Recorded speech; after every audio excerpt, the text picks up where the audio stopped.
Here comes a new challenger! Bow to me.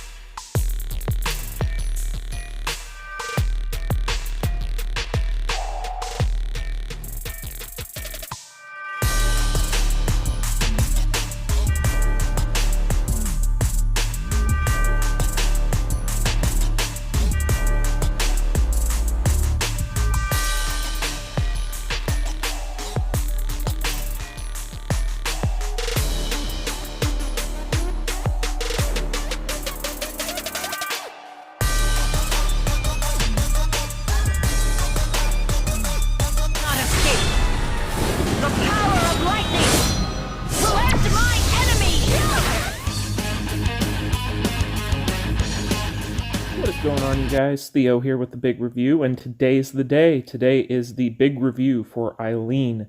So last week we did our first big review on Dellons, and you guys really seemed to enjoy that video and found it helpful, so I figured that we would put Eileene through the same kind of tests and go ahead and figure out, is she worth your rubies? So I will say, by proxy of being on the same banner as Dellons, she is definitely worth, but anyway, let's get into the review. I first want to, as always, start with the skills and her leadership skill. So, first of all, you're going to have an increased purple element fighter's attack by 55%, as she is the purple 7 Knight. Therefore, she is going to give the flat 55% attack boost to any purple characters on the team as long as she is the leader, which is really, really good. And if we go ahead and go to her skills, let's go ahead and take a look at these. So first up, we are going to have her S1, which is Lightning of Dawn, which is going to gain super armor for 3 seconds when using a skill. And then she has a PvP exclusive, which is removes buffs from the target's active skills upon landing a skill.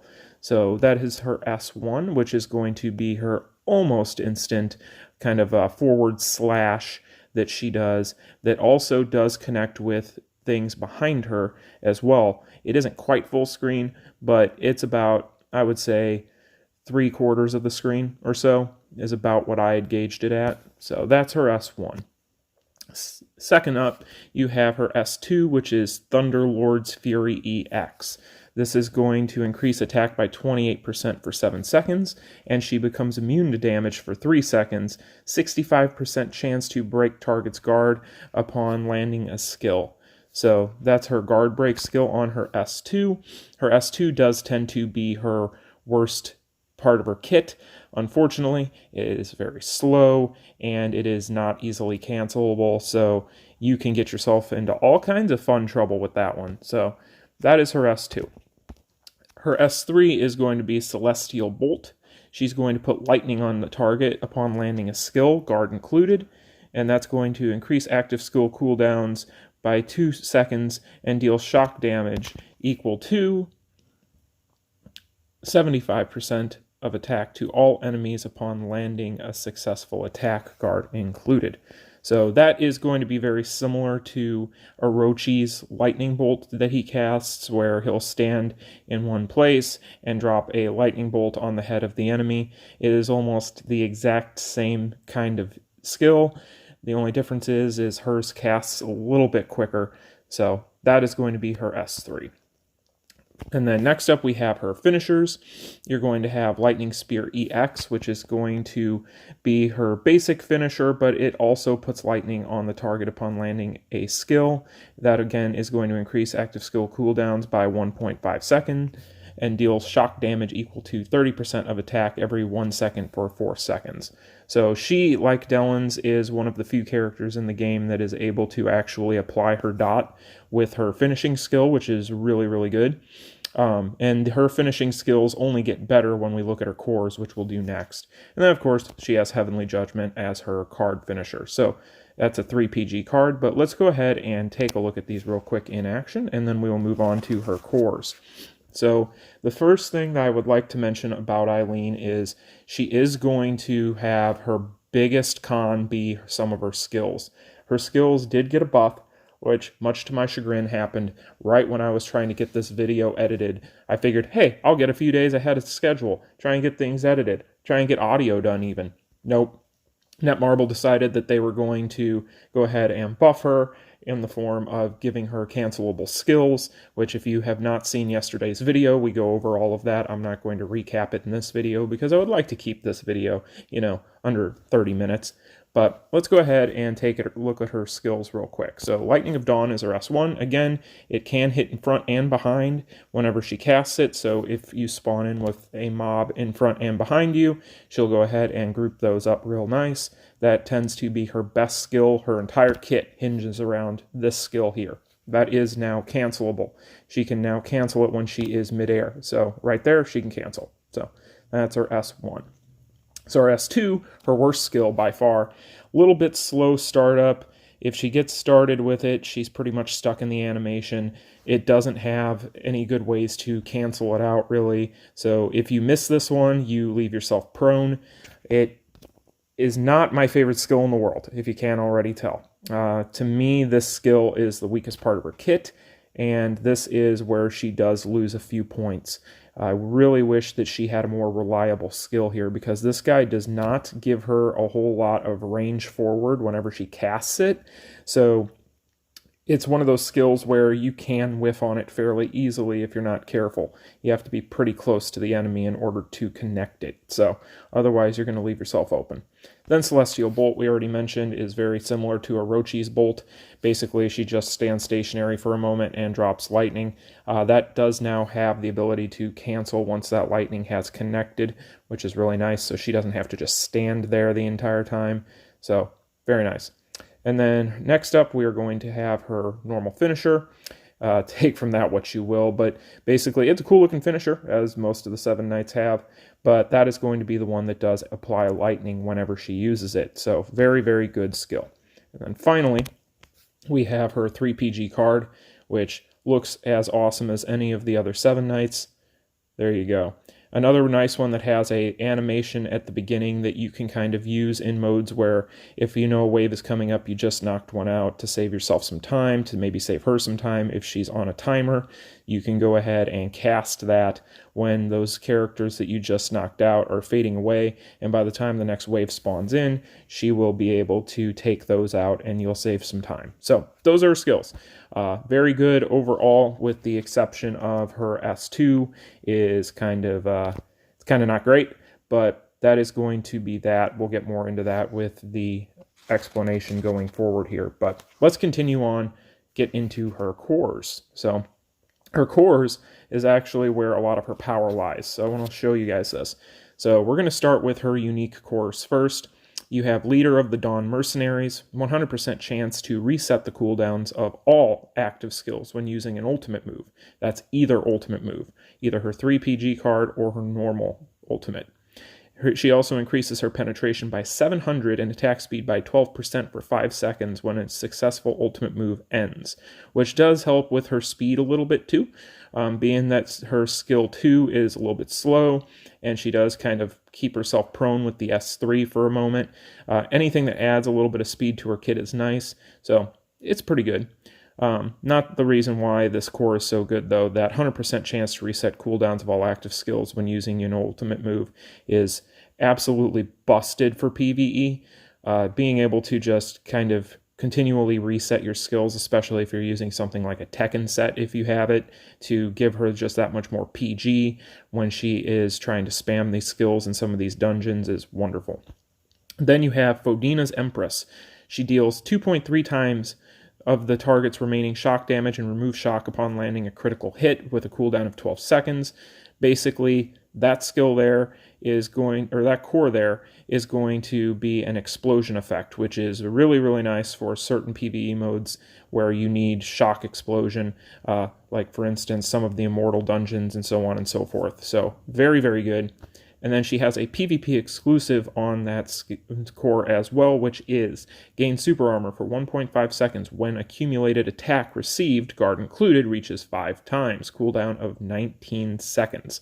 So she does have a couple of PvP exclusive options in her kit, both on her skills and then on her cores. She is actually going to be, from what I can gather, and again, I don't get too far into PvP on this channel, but she does seem like she is a very good PvP character, at least by comparison to characters that are more PvE relevant, like a Dellons. She will struggle if she misses her S1. She can kind of leave herself prone and kind of be a sitting duck at times in certain situations if she whiffs on certain skills. But overall, I think she'd probably be a pretty strong pick, and I've heard from people that she can be a bit of a problem. So, depending on kind of how connections go and things of that nature. But anyway, that is going to be her skills and her cores. Very, very good, as we have kind of gone over here. So let's go ahead and take a look at what imprint stones you'll want to put on her. I would dress her with either your 7 Knights increase to attack stones, or I would go ahead and try, if you can, to get the R stones that are going to obviously be purple attack type with shock damage on them. So those are going to be the 2 different types of stones I would put on her. Right now, as you can see, I have a maxed out set of 7 Knight stones, which is what I use on her in the clips in this video going forward. And then next up, as far as her card sets, you can kind of do what you want. My recommendation would be to, if you need some extra PG and you want to spam those PG finishers, because obviously she's going to be able to reset her cooldowns, I would obviously want to go with the Tekken set. That to me is kind of ideal in a lot of scenarios for a lot of different characters. If you have it, if you don't, then my recommendation at that point would be to you to go for the Akane set. But really, I think the Tekken set is one of the better options for her. Being able to give her the extra attack and then getting the extra crit. She already does a ton of damage. She is a damage nuking character, especially on bosses. She is kind of specifically tailor-made towards nuking, so that would always be beneficial to her, but it comes down to what you're wanting to use her for, really. But yeah, Akane, Leah, Tekken set, any of those would be great. But yeah, that is going to pretty much be the overview for Eileene here. Very, very strong when it comes to her cores. Her skills are a mixed bag, but they did get better this week. I do apologize if some of the footage is not after she got the buff, but unfortunately with such short notice on that, I had to kind of suffice with what I had. So, but anyway guys, let's go ahead and get into the review.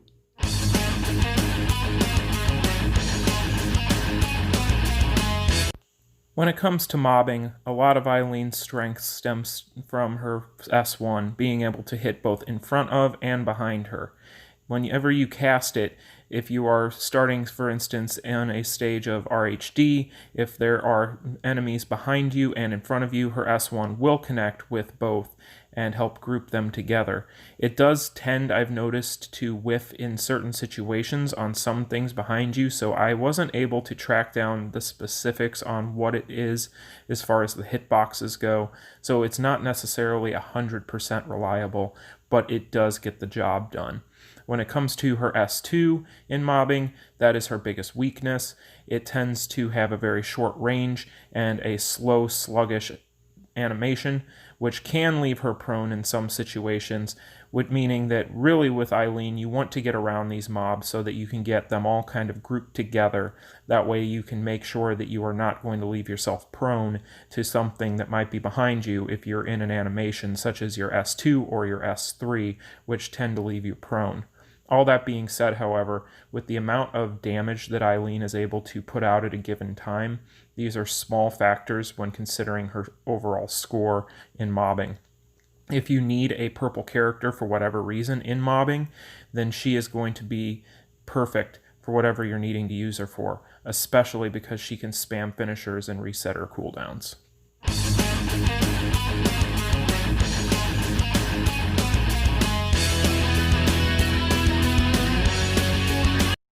Ah yes, bossing. Eileene's bread and butter. Eileene, for all intents and purposes, has one mission in life, and that is to nuke whatever she hits with her S3 and her S1 combo into orbit. Now, when it comes to bossing against some of these characters, Eileene can struggle at times just based solely upon the fact that she is a squishy purple attack type character. However, being that that is an inherent issue with any real attack type character, I'm not going to dock her much here. When it comes to being able to get the job done on bosses such as in Reviving Hell's Dungeon and in various dungeons where she is useful, she is going to be able to do a phenomenal job of not only keeping them locked down, but also putting up insane DPS. Really, when it comes to her Awakening rotation, all you need is her S1 and her S3. All you do is hit the S1, knock them into the air, and now that you can cancel into the S3 more reliably than you were before, regardless of the weight of the character or the gravity of the situation, you can go ahead and juggle that character until it is just completely dead. Eileene in bossing is a total revelation when it comes to shock as well. If you need help with things such as the spider robot, which who doesn't, then she will also do a ton of work for you in that department. However, do keep in mind that even in the few runs that I was able to do on the spider boss, she didn't necessarily change my overall score a ton, but she was one of the better characters on the roster for that situation. Unfortunately, the only thing that really holds Eileene back is there right now currently are not a ton of game modes where her shock dot is going to be overall useful. However, she also suffers from the fact that being that she is in the purple pool, she is in the arguably strongest pool of characters in the entire game, especially when it comes to PVE. When you're talking about being in the same rotation as characters like Maxine and Nameless and Ignes and all of these PvE hungry characters, it does tend to get a little bit bloated, and therefore Eileene really has to rely entirely upon the strength of her stones. So she may or may not be a better pick than those characters, especially if you need specific dots for specific modes. But if you just need an overall generalist on the purple side with a fantastic leadership skill and the ability to juggle bosses until they're completely obliterated, she's definitely going to be a great pick, and she is also a strong pick if you just need another third character on a team for a dungeon or a boss that just puts out tons of damage.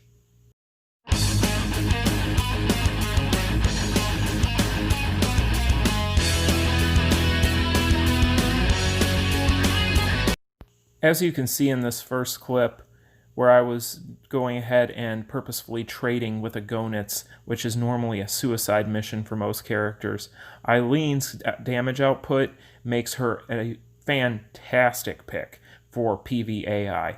If you're needing a good character for League or Infinite Battle that can reliably take out almost anyone in the game without much of any issue, Eileene is definitely that character.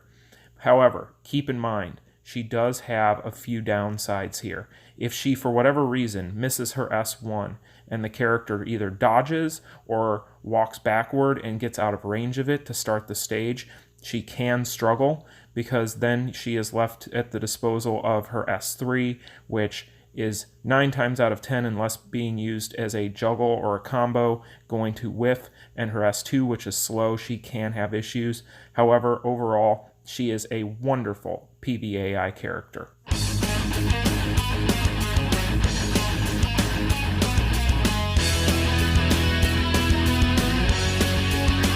There you have it, you guys, the big review for Eileene. 4 out of 5 stars. So why 4 out of 5 stars? Well, there's a few reasons, and they're pretty obvious. First and foremost, her skills do tend to be a little bit of a mixed bag at times.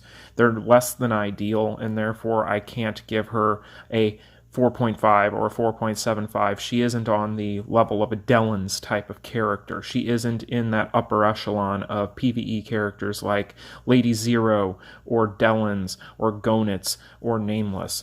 However, she is close. She's about a tier below, I will say that. The real reason would be her S2, very slow and sluggish, doesn't have great range on it. Her XY axis on some of these skills, not necessarily forgiving in any way, shape, or form. So she doesn't group mobs incredibly well with some of these skills. Therefore, in PvE, making that an important thing, she can't necessarily hit like a 4.5 or a 4.75 for those reasons, in my opinion. Her S3, while a nuke and while fantastic, and while it is one of her main sources for juggling, unfortunately it does keep her stationary for the moments before you're able to cancel it out into another skill, and therefore if she has groups of enemies behind her, she's probably going to get hit in that animation. So therefore, really, she hinges entirely upon her S1 into her S3 combo, and then you can sprinkle the S2 in there in points in order to get the extra damage in, continue combos, things of that nature. But really, the bread and butter skill is going to be her S1. Other reasons why she is a little bit lower than a character like Dellons: she's definitely not as snappy, quick, easy to use. With Dellons, you can almost go into a mode and just kind of spam attacks, and he'll get the job done. He does so much damage, and his range and XY axis on everything is so high that he can pretty much just take whatever he wants down. With her, it takes a little bit more thinking, a little bit more finesse. She is a more kind of character that you're going to want to make sure that you are paying attention in certain situations than others. She wants to make sure that she can group her mobs together properly before casting some of these skills, because again, she can leave herself prone. And the other big reason why she is not higher up in scoring is because really she's a purple character, so therefore she has a ton of competition. When you think about the purple element as a whole, you're talking about characters such as Nameless and Maxine and Ignis and some of these really upper echelon PVE characters. Now, do I think she is in the same tier or higher than a couple of those? Potentially, yes. I would definitely say in the case of Ignis, she is a better character overall for PvE. But she's definitely, in my opinion, not going to be alongside a Nameless or a Maxine, who you can almost kind of set it and forget it, spam your attacks, and be able to rotate through them with ease and take down whatever you want. Yes, her stats are extremely bloated, in no small part thankfully to the imprint stones that are upon her with the 7 Knights imprint stones. But overall, though, guys, don't get me wrong, she is a phenomenal character, a great character, a character that you should be going for if you get a chance to. In my opinion, she is definitely going to be far superior to Rudy or Shane for PvE, and I think that goes without saying just based solely upon the fact that she is probably the best shock character in the game. The only issue with that is that shock, outside of things like the spider robot, which honestly is impossible to get through anyway, she is a character that doesn't necessarily have as much utility yet. Down the road, I'm sure that there will be more modes where she'll be called for, and at that point, you'll be happy you have her. So again, my opinion on this entire 7 Knights collab: go in on the Dellons banner. Try and get Dellons. Even if, for whatever reason, you get Eileene and you feel kind of down about it or disappointed in it, say you've gotten even a couple of these, don't be. This is a great pull. 10 times out of 10, you're going to want to use her for specific things. If you don't have all the aforementioned purple units maxed out and ready to go, then she's definitely going to be on the team. And even then, even if you do have all those characters like I do, you'll find yourself probably using her over some of them in a lot of situations. So overall, great character. One of the better 7 Knights characters as far as longevity's sake, in my opinion. So that is going to be the review, guys. I hope you guys enjoyed this. You might have completely different opinions from mine, and that's okay. Make sure to leave them down in the comment section below. We can discuss it. You guys might have her even higher level than mine is, and then we can kind of talk about how that damage scales up, but I'm sure that it's ridiculous. Anyway, guys, I really hope you enjoyed the video. Like, share, and subscribe if you did. I appreciate all of you. Thank you so much for 100 subs. Let's get up to 200 next, and let's keep this ship sailing. I'll talk to you guys later. Peace. Continue.